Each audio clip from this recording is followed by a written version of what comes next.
Wanasema wakubwa waingie ndani. Hao wanataka kuingia ndani wacheki ile polisi. Olimba nyubai. Sine. Ndio kwenye kamera nyingine. Ndio kwenye ambako. Haki injo inakuwa deuxième fois wanaingia hapa sasa. Tena tuko kwanza walikuyaka bakatafuta force kufungula ile mlango wa kule nyuma. Tena nikabasikiaka. Mama tena njoo mwenye litaka kalamukaka.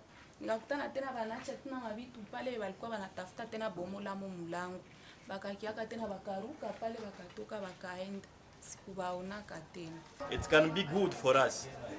And number 2, those who maybe you see, if you see the house, I think you will see the house on video. They demolish the house. They even destroy all the glasses.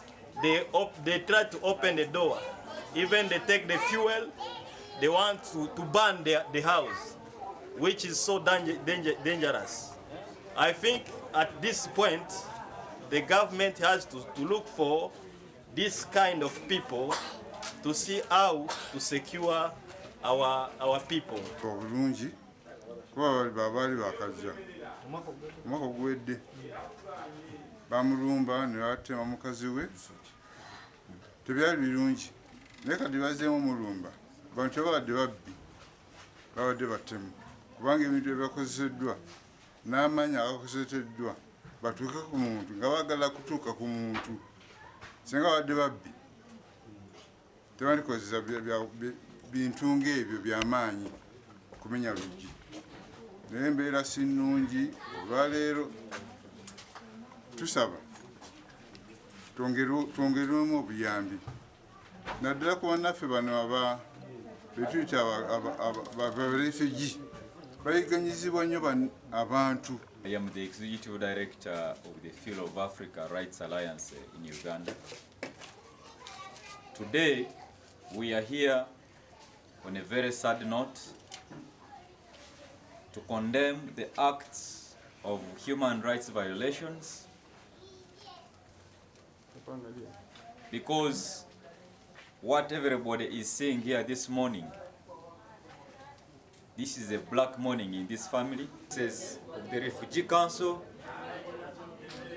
or the United Nations High Commission for Refugees in Uganda, and we are submitting the same report to the Office of the Prime Minister, who is in charge of the refugees in this country under that docket. And we are informing all human rights defenders in the whole country, including the Uganda Human Rights Commission, to join forces with us to make sure this family is safe.